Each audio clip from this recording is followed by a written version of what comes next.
Ён проста і недвухсэнсоўна паслаў Пуціна на ўздагон расійскаму ваеннаму караблю, нягледзячы на ваенныя базы на тэрыторыі ўласнай краіны, нягледзячы на абсалютную залежнасць з вуглевадародамі, нягледзячы на галоўную вызначальную ролю Расіі ў вонкавым гандлі. Паслаў. Скажыце, як яго завуць? Адгадка ў нашай сённяшняй праграме. Але, вядома, я буду вам не толькі загадкі загадваць. Я раскажу пра тое, як краіна спрацавала ў першыя 4 месяцы. У нас, вядома, упала. У тым ліку і зарплаты, але упала не ўсё, нешта і вырасла. Дзякуючы тым жа расіянам, якія купляюць кватэры ў Менску. Тым расіянам, якіх так упарта спрабуюць не заўважаць дзяржаўная прапаганда і статыстыка. А там рэкорды. Пагаворым пра Валдберыс. Дабро гэта ці зло для беларускай эканомікі.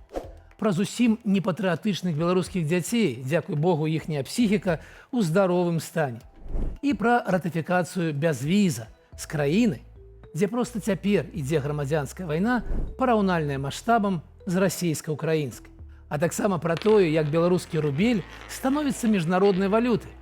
І ў канцы пра нясмешна, пра беларускі гумар. Таму запарце сабе кубачак гарбаты, зрабіце бутэрброд і усаджвайцеся, як мага імчэй. Гэта атмасфера. І мы гаворым пра беларускую эканоміку проста. Паехалі. Цытую.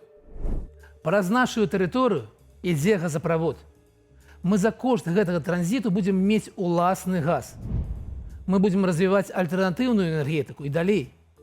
Вы паводзіце сябе памылкова, робячы пагрозлівыя намёкі, наша краіна становіцца перакрыжаваннем свету. Яна жыццёва патрэбная і ўсходу, і захаду, і поўначы, і поўдню. Все гэтыя бакі павінны зрабіць найлепшую прапанову нашаму народу. Мы болей не канфліктны тупік, мы перакрыжаванне свету. Мы ўжо не краіна тысяч і дзясяткаў тысячаў, мы краіна мільярдаў і трыльёнаў. Мы ўжо не абрабаваныя вамі і вашымі партнёрамі краіна. Такую заяву зрабіў на гэтым тыдні Лукашенко. Ну або Турчын, наш прэм'ер-міністр. Можаце сабе ўявіць? А чаму? У чым прычына? Ах так, нельга злаваць Крэмль, а то ён жа ўключыць еўрапейскую цану на газ. І што? Ён забароніць продаж беларускіх тавараў у Расіі. І што?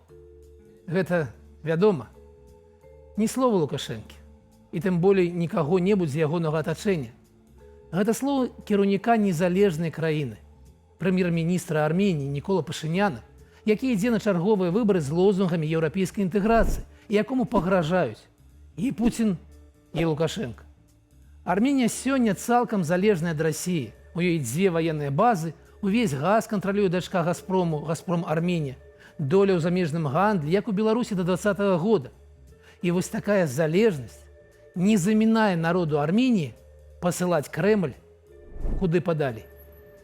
Чаму? Таму што незалежнасць не можа быць прадметам маніпуляцыі, ціску, гандлю. Яе нельга прадаваць за танны газ і іншыя дробныя падачкі з крэмлёўскага стала. Гэта агідна. Арменія не прадаецца. І ў яе вельмі годны лідар. Я вельмі спадзяюся, што і Беларусь калісьці пабачыць такога ж адданага інтарэсам краіны лідара. Нельга прадаваць незалежнасць. Нельга гандляваць краінай. І вось цяпер да навінаў. Цэны на кватэры ў Менску ўзялі новую вышыню. $2410 за метр. І вядома, да гэтага не маюць ніякага дачынення расіяне, якіх спрабуюць не заўважаць дзяржаўная прапаганда. Гэта яна, цана, яна сама так рванула. Адразу на $500 на квадраце. За квартал. Ну, сама. І не тое, што банкі пачалі прапаноўваць расіянам спецыяльныя сервісы для пераводу грошай у Беларусь дзеля набыцця менавіта жытла. Гэта таксама зусім нічога не значыць. Ну, выпадковасць, супадзенне. Так, што да цэнаў, гэта ж ужо не Менск. Гэта ўжо нейкія Афіны або гарады паўднёвай Італіі. Але не кватэрамі адзінымі. На гэтым тыдні выйшла статыстыка за 4 месяцы, і наш ВУП аказаўся ў плюсе. Ну, невялікім, да планаў далёка, але ўсё ж такі не ў мінусе. І галоўнай прычынай гэтага плюса стаў выбуховы рост у сектары IT. Адразу плюс 12%. Вось толькі аналітыкі кажуць, што рост штучны, што гэта проста пераключэнне расійскіх кампаніяў пасля масавага адключэння там інтэрнэту на беларускія серверы, беларускія кампаніі. І што без уплыву гэтага фактару наш ВУП быў бы в мінусе.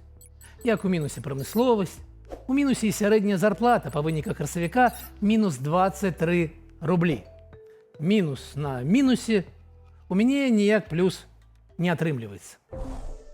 І яшчэ крышку пра ўплыў Расіі на беларускія эканамічныя рэаліі. На гэтым тыдні Беларусь наведала самая багатая жанчына Расіі Тацьяна Кім, раней Бакальчук, мажарытарная ўладальніца і кіраўніца інтэрнэт-гіганту Вайлдберріс. Прымалі яе на самым высокім узроўні.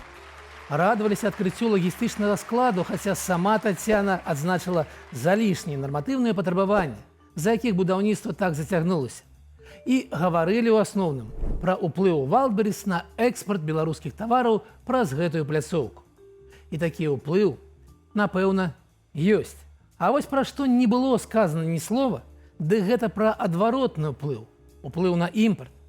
Пра тое, колькі расійскіх і азіяцкіх, у першую чаргу кітайскіх тавараў трапляе на беларускі рынак такім чынам. І які агульны баланс? На чыю карысць? Гэтых лічбаў няма ў публічным доступе. А між тым яны самая важная частка перамоваў. На жыццё шараговага спажыўца уплыў гіганцкі. Выручка Вайлдберріс у 25 годзе 70 мільярдаў долараў. Яна параўнальная з беларускім ВУП.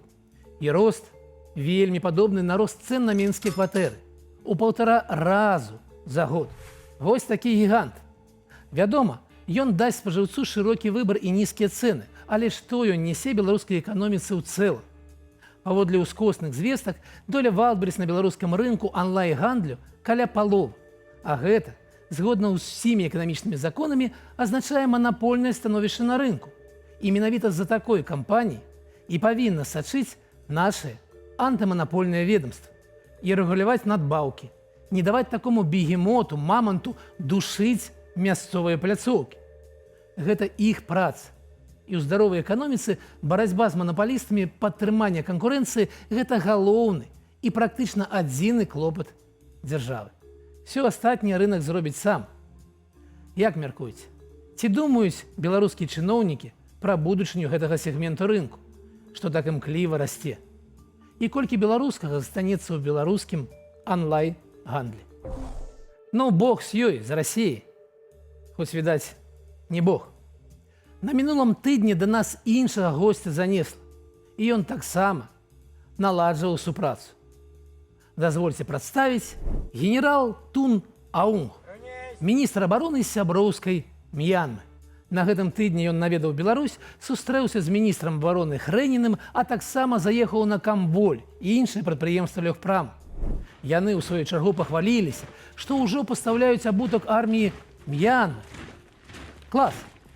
Вось толькі вы мне, там, у лёгпраме, скажыце, вам санкцыяў за падтрыманне агрэсіі Расіі супраць Украіны было мала?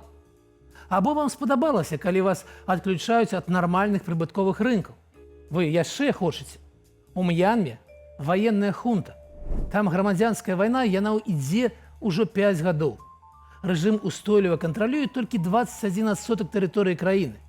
Яго праціўнікі ў 2 разы большую тэрыторыю. І за гэты час там загінула больш за 15 000 чалавек. Сакавік 26-го быў самы крывавы.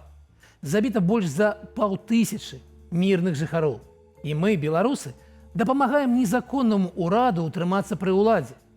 Боты менавіта для тых салдатаў, якія забіваюць мірных жыхароў. Як вы там у лёгпраме пачуваецеся? Ці нармальна спіце? І на гэтым жа тыдні ўжо наш генералісімус падпісаў бязвіз, з М'янмы. А шо? Цудоўныя пляжы, клімат, чыстае і цёплае мора, гасцінныя людзі, танна. Адпачываем на курортах М'янмы, грамадзяне, беларусы.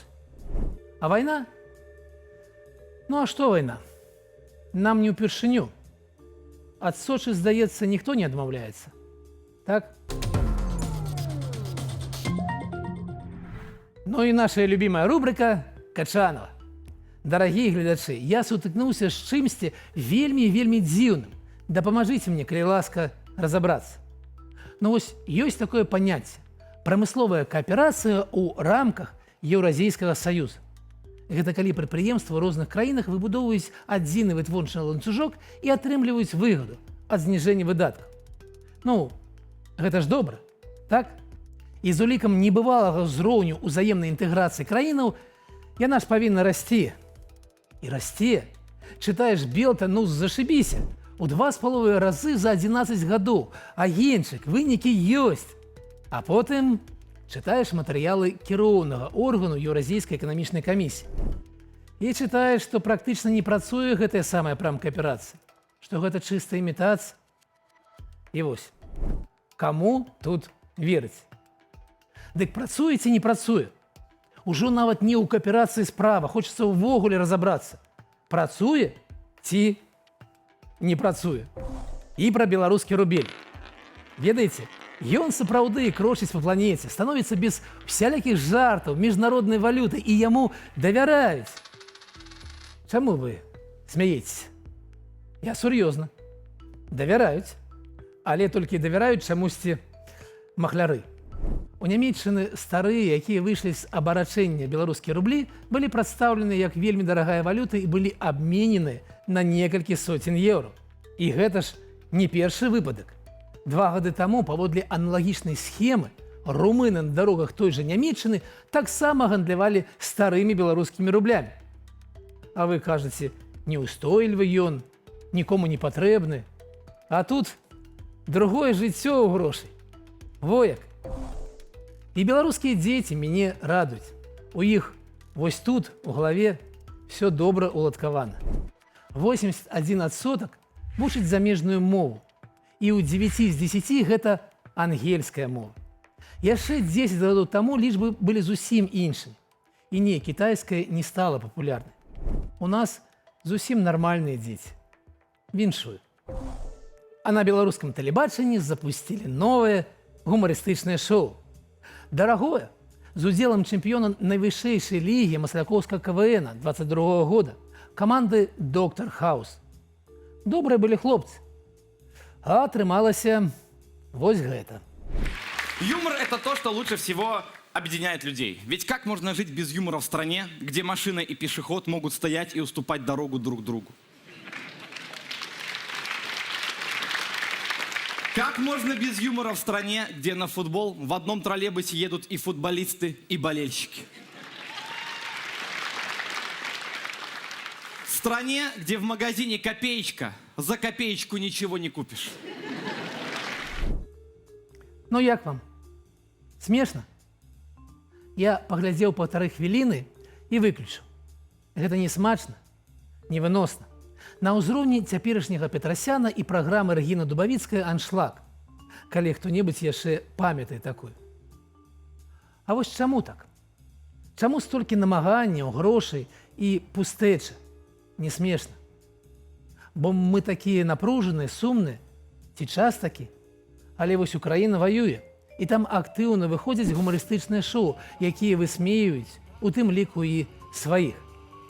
А можа быць, рэч у тым, што сёння ў Беларусі немагчыма жартаваць смешна і не атрымаць якога-небудзь крымінальнага абвінавачвання. Зашмат забароненых тэмаў і зашмат болю. І нават новыя анекдоты не нараджаюцца. Здаецца, апошні быў «Я вам зараз пакажу, адкуль рыхтаваўся напад». Не, беларускі гумар усё ж такі ёсць. Толькі ён можа жыць выключна на волі. Гэта і Слава Камісаренка, які збірае аншлагі, і актыўна падкрэслівае сваю беларускасць. Гэта і зусім цудоўны і драк, і шоу «Нізкія ўмы», якое збірае ўражлівыя прагляды. Проста параўнайце. Беларускі гумар жывы. І заплюшыце вочы на хвілінку. Уявіце сябе афішы на вуліцах Менску. Сёння і драк у палацы спорту або Камісаренка ў... А як думаеце, якую залу ён мог бы сабраць у вольнай Беларусі?